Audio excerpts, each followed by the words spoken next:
the tiniest action is better than no action at all. So wanting to start a podcast felt like an enormous undertaking. Hi there, and a warm welcome to the Habit Nerd podcast. I'm Dr. Bree Hearn, host and general nerd about all things habits. Over my 20 plus years working as a writer, educator, researcher, keynote speaker, and coach, I've realized that habits influence everything from our health to our productivity and even our relationships. It was Aristotle, in fact, who said we become what we repeatedly do. On this podcast, you'll learn from inspiring experts as they share the habits and systems that help them live happily, healthily, and to achieve enormous success in their chosen fields. Thanks for being here. I do hope that you enjoy the episode. Hi there, and welcome to today's episode of the Habit Nerd podcast. Thanks to my loyal listenership and welcome to new friends. It's 50 episodes. This is number 50. I have recorded 49 episodes up to this point in about 10 months of recording, and I am thrilled and excited to be able to sit down and record number 50. I am going to, for this episode and next week's episode, split my main learnings from 1 year of podcasting into 2 episodes. So this will be part A and the next one will be part B. The reason I'm doing this sort of episode is to encourage you to live in the gain and not the gap. Now, what this principle means is, and it's an unusual principle in that not many people in our community live this way, it is a very deliberate mindset in focusing on what has been achieved and not what hasn't been achieved or what you would have liked to have gotten done, for example. So in regards to this podcast, the gain is 50 episodes or 49 episodes. The gain is being brave and having showed up even when I was tired, when I was losing confidence, when my self-belief was shaking. The gain has been interviewing incredible guests, providing hopefully helpful content for my listeners, meeting some of my dream people online, speaking to them, people that I listen to and that I follow and that I have read their work and continue to be inspired by. That is a huge gain. And another gain has been all of the ways that I have been able to make tiny micro shifts in the way that other people are living their lives. So enormous gain for me have been the people who write to me online and say, thank you for your latest episode, or the people that I see at the school gate, or the people that, are friends of friends who say to my friends, wow, Bree, taught me this, or I'm doing this differently because of something that Bree said on an episode. Or, one of my experts that I have recorded with have given, enormous value, and a listener has reached out to me to thank you for facilitating that conversation. So all of these are enormous gains. And whilst it would be really easy to live in the gap of, I've done 50, I wish I'd done 100, or, I've had 20 plus dream experts join me on the podcast. There are 15 that I still am trying to get and am still hassling via email and I haven't got yet. They would be examples of living in the gap. And as I said, it is our natural disposition as human beings to live in the gap of what's not happening, what we would like to happen, where we are lacking in our life.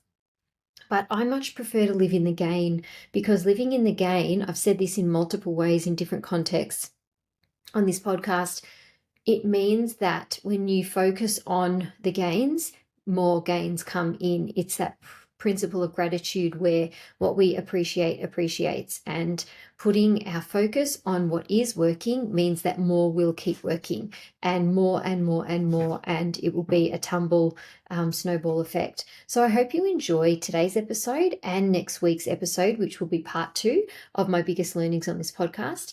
It's going to be short and sharp, but I do hope that you enjoy reflecting with me, and I hope that you gain some inspiration to maybe think about how these learnings can apply in your own life. So the first learning I've had is said in a few different ways, but basically conceptualized or summarized by this idea that little by little becomes a lot. So you might recognize this as the minimum viable action rule, or the 2-minute rule, or basically the philosophy that James Clear writes about in Atomic Habits is atomic, meaning the tiny atoms of change. Basically, what I mean by this is that, as Dr. Emily Musgrave says, and Dr. M was one of my biggest episodes, we live life from our feet up. Now, what she means by that is that we need to move first. We need to move our feet first, and then our head and our heart will follow. So what I've learned from this podcast is that the tiniest action is better than no action at all. So wanting to start a podcast felt like an enormous undertaking. It was something that had been on my heart for years.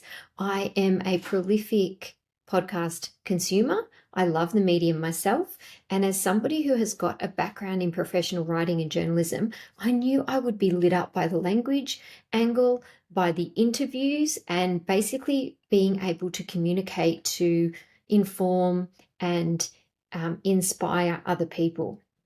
So my mission for the podcast was really clear. But of course, as a busy working professional with a family, it felt like a really giant undertaking. But remembering that we live life from the feet up and we have to move first, I thought, okay, what is one small MVA, minimum viable action, that I can do to get this podcast started? So I thought, I wonder if I can basically just journal on what I would like my podcast to be about, the structure of my podcast, the main key functions and outcomes of the podcast. And I remember setting myself 15 minutes to just journal, just stream of consciousness, put it down in my diary.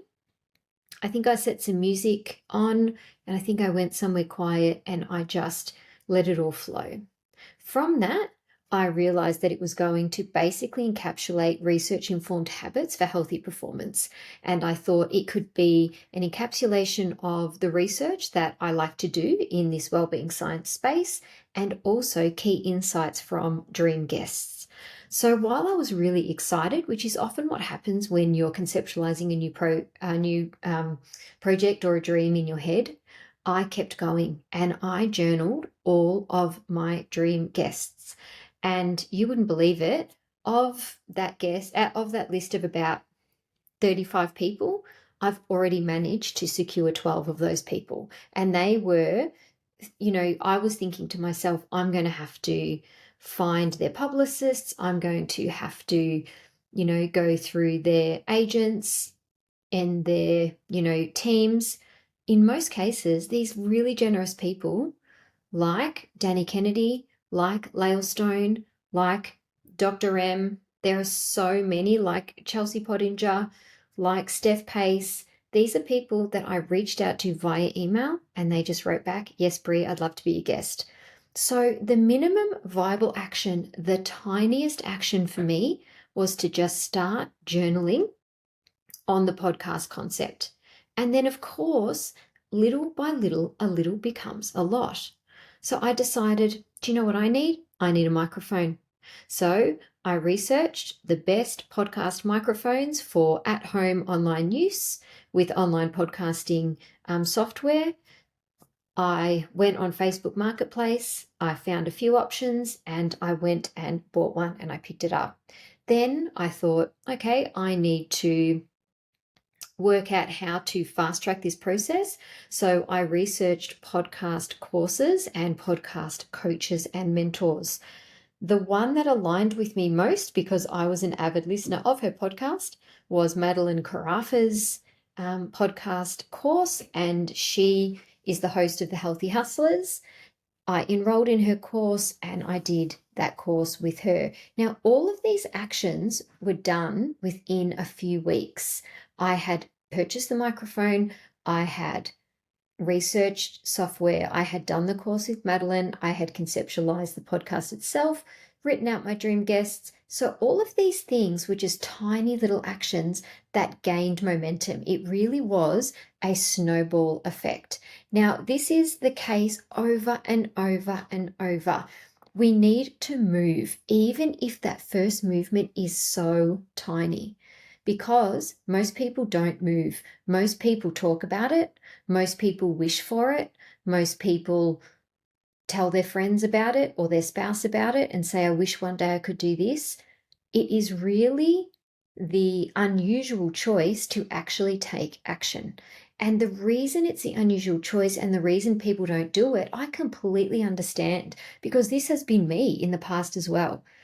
But it's because you are focusing on the end. You're focusing on having it done. You're focusing on having recorded your first episode or your first 10 episodes, and, all the social media that's involved and the editing and the, the publication of the episodes and the structuring and it's enormous. If I had got myself into that way of thinking of the end, I would never have started.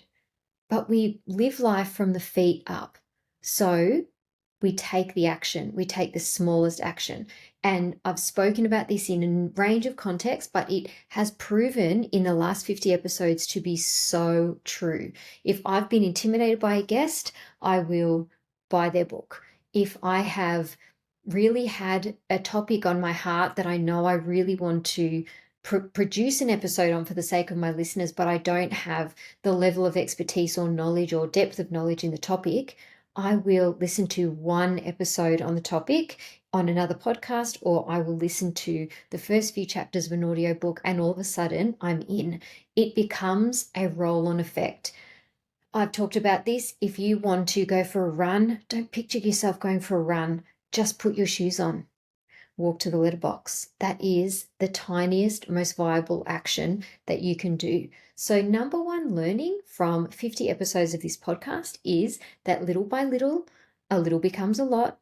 Minimal viable action, atomic habits, and that we live life from our feet up. So I would recommend and encourage you, my listeners, to think about if there's something that you would like to do differently, if there's a habit that you would like to embed, if there's a way of life that you would like to adopt, if there's a business that you would like to start, if there is a job that you would like to go after and it feels big, break it down, break it right down, because we need to move even if that movement is so tiny, and it has been mobilized in every topic that I have covered on this podcast. The decluttering episode with wonderful Amy Revell from The Art of Decluttering, she said, instead of focusing on the whole house, grab a garbage bag and do one category. Just do the landfill, or just do the donations of shoes.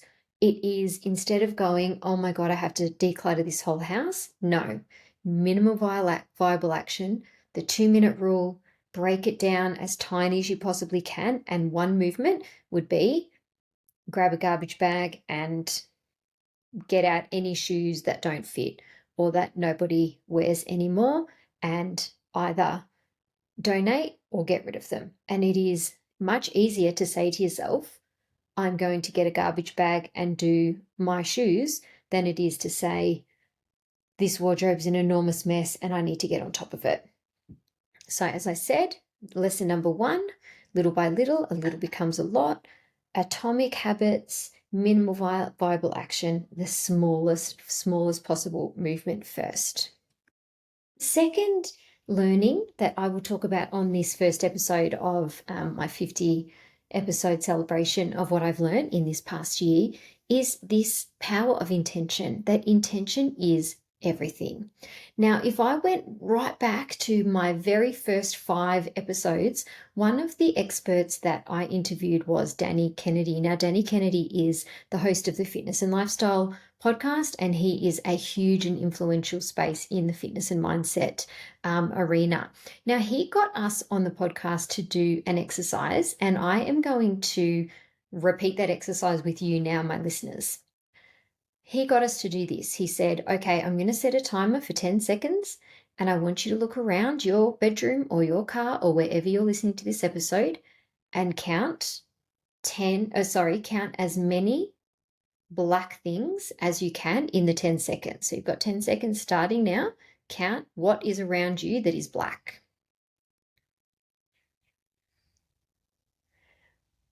And then Danny said to us, okay, now that you've done that, how many red things did you find? And of course, when he did that exercise with me, I said, oh, no red things. And the reason was I wasn't looking for red things. I was looking for black things. So you will always find evidence for the things you are looking for. If I had said, look around for 10 red things or look around for as many red things as you can in 10 seconds, that's what your brain would have been focusing on.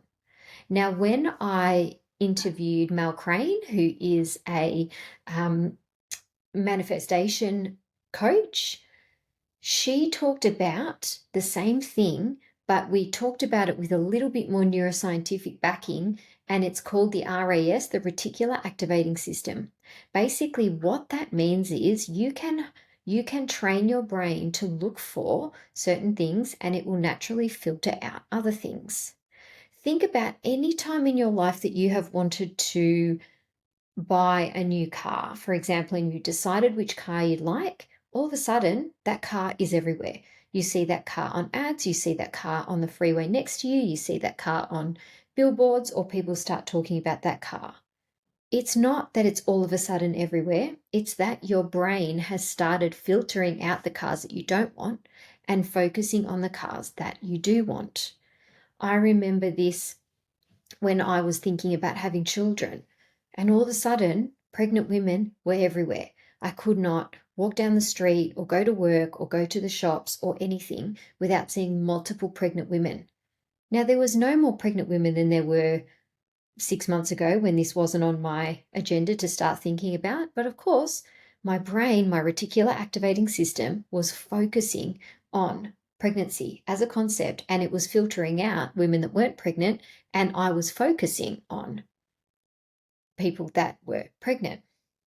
So I have learned the power of cultivating what I look at and what I put my energy and my desire into. Because whatever it is that you're looking for, you will find. And you think if you wake up and you've decided that you're not going to have a great day because you didn't sleep well, or because you stubbed your toe as you got out of bed, or because there wasn't enough milk in the fridge for your smoothie, or you didn't expect to need to get petrol on the way to work, but you had to do that. Whatever it is, it could be really, really, kind of big things as well. If you train your brain to look for all the ways that you're going to have a subpar, not a great day, then that's what will happen. So what I've learned and been confirmed in multiple situations, in multiple contexts across this last 50 episodes worth of time, is that if I choose to focus on what I want and choose to get on the frequency of the things that I want being true and being realistic, that's what I start to see. So I would encourage you to think about all of the things that you want in an expansive, fun, exciting way, and try and hone your reticular activating system, try and hone your view on finding evidence for that. Because there is a saying that believing you can have it or believing you can't have it, either way, you will be right. So if you're walking around going, of course, that person can achieve that outcome, or of course that person can get that job or wear those shoes or drive that car, that's never going to be my reality, then you've made that your reality. You have decided, you have put your intention on what is most likely outcome for you, and the universe or your brain or however you decide to conceptualize this will make that true. So why not focus on what it is that you do want and let your brain do the work at filtering out all the things you don't want and then giving you evidence. And then once that evidence starts to materialize, then you will move forward. And a little bit like my last point, little by little, a little becomes a lot. So think about intention being everything. If you wake up, I did a post on this, and I might even do a podcast episode. It's the same principle based on Mel Robbins' excellent work. And she has a few sayings that she says to herself when she wakes up, and I try and do these as often as I can remember. The first one she says is, today is going to be a great day. The second one she says is, I am having fun today. The third one she says is something like, this is the start of an exciting new chapter for me. She has other ones that I find helpful, like, as long as I keep showing up, I will be rewarded. So it's, if I set my intention on saying things like, I'm going to have fun today, today is going to be a great day, this is the start of an exciting new chapter, my brain is already activated to look for those things in really micro ways throughout the day. And I cannot tell you over and over and over again how often it is that I will have a great day in ways that I could never have imagined. I'll bump into someone I haven't seen for a long time. I'll receive an opportunity at work. I will get some great news. I will get unexpected money in my bank account from, an unexpected source. It's ways that I could never have imagined, but I've made a decision, a conscious decision to put my intention on things that will make me happy and expanded and excited on that day. Now, I am not going to gaslight you and say that every day isn't an amazing day and that we don't experience loss and grief and sadness and illness. Of course we do. Of course we do. We are humans and we need to, as Chelsea Pottinger said in her episode with me, experience all data points in this life. But there's no reason that if we have lost someone close to us, that we also can't focus on how great a sip of coffee tastes first thing in the morning, or that we can't, while we've lost somebody in our life and we're feeling deep grief, we can't also train our intention for that day to focus on the support of our friends who wrap their arms around us when we say, I'm struggling today, and the feeling of a hug from a friend or a supportive text message. So you can see here, I'm not trying to be pie in the sky, la, completely deluded and gaslight you into thinking that, even if every day I'm going to have a great day and everything's going to be amazing. No. The idea is that we can, with intention, focus on what's going well, and then we will see more of that. And if you give yourself the gift of your reticular activating system honing in and filtering out what is going well and what you'd like to see more of in your life, I promise you it will start happening. The next key learning that I'd like to share with you, and it's something that I've learned over and over in different contexts within the last 50 episodes, is really simple. And that is that rest is a strategy. That downtime fuels uptime. That white space is where the best ideas come from. So I would encourage you to take holidays, to have a shower and let your brain wander, to go for a walk without your headphones, to give yourself a calendar that isn't back-to-back meetings or meetings scattered throughout the week, but that you have batched days where some space in your calendar is white for thinking, for strategizing, where you are leading the week with rest as a strategic move. Now, this sounds counterintuitive, it sounds counterproductive, because if you're resting, you're not working. But actually, it's the opposite. It is the white space where the ideas come together, where you can have enough cognitive and physical energy to be able to act on all of the work that you need to activate. So I have started now scheduling downtime in my weekends, not just because it's lovely to do so, but because it makes me far more effective at my job. It makes me far more effective in my family. It makes me far more lovely to be around with the people that I love because I am rested. I'm not overwhelmed. I am not angry or resentful. So I am not here to just say no to meetings and go and hop in bed instead. I am not saying don't do your work and watch Netflix. That's absolutely not what I'm saying. But I am saying by creating distance between yourself and a task, it means that the task you do will be done with much more clarity, with much more effectiveness, and you will be able to balance all of the priorities because your body and your mind is able to do so. So think about batching your week so that you have got a 15-minute buffer between meetings to go and get a drink of water and look out the window instead of jumping straight into your next meeting. Think about your weekend, going to bed half an hour earlier if you can manage that. Think about not having a podcast or music in your ear all the time and just letting yourself do some thinking. Where can you inject rest? Because rest really is a strategic move to make you better in your mind and your body, which makes you better at your work and in your life. When I interviewed Chelsea Pottinger, she told me that every 6 weeks she takes a holiday.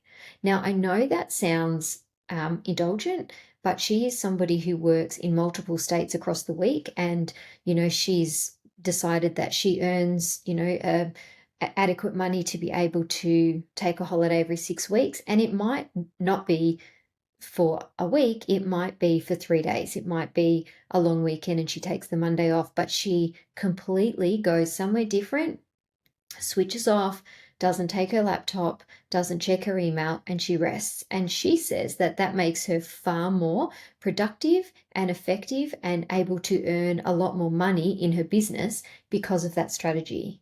Laura May Martin talks about this. She is the productivity expert at Google in America. She talks about downtime fueling uptime. And I cannot tell you how often I have struggled with a concept or an idea or a problem with work, and I will take myself on a 15-minute walk without my phone and set myself an intention that I'm going to let my brain rest. And then when I get back to my desk, all of a sudden, things seem clearer. The solution to the problem will become closer or feel more achievable, or at least the blocks have been removed simply because I've created some distance from it and some rest and some space. So I am not talking about rest in its most simple form, as in lying on your bed with your eyes shut. If you can do that throughout your day, more power to you. What I am talking about is where can you create space? Where can you take the pressure off? Where can you close your eyes and do some deep breathing, even if it's in between clients, even if it's when you're picking up your kids from school and you've got 5 minutes before they get in the car. Instead of scrolling Instagram, go into Calm or Headspace or Insight Timer or just YouTube, get some meditation music, close your eyes, take some really deep belly breaths, and give yourself some space. Because I cannot tell you how many times I have felt completely up to my eyeballs in work and stress and overwhelm. And just doing that one practice, all of a sudden the haze clears. So instead of doing it as a solution, I want you to forward think and put rest in your week as a strategy. Where can you have blank space? Where can you go to bed a bit earlier? Where can you walk without your phone? Where can you give your mind a rest? Because you will become far more effective at everything it is that you have to do when you are allowing yourself that gift of a break for your body and for your mind.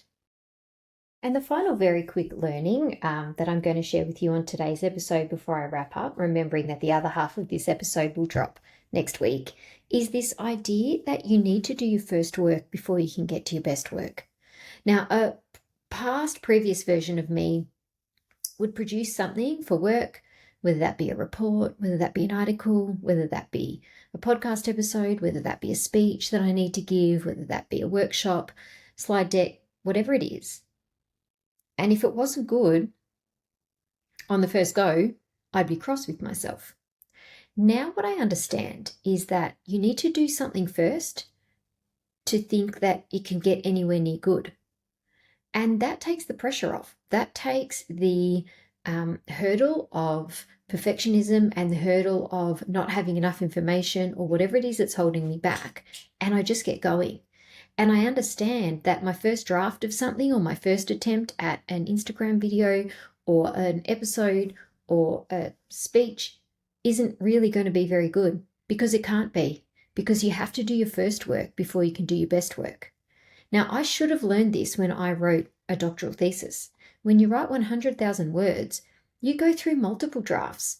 You get incredibly detailed and sometimes demoralizing and very difficult feedback from your supervisors and from all of the different hurdles that you need to jump and iterations that you go through and drafts that you need to write and delete and start again.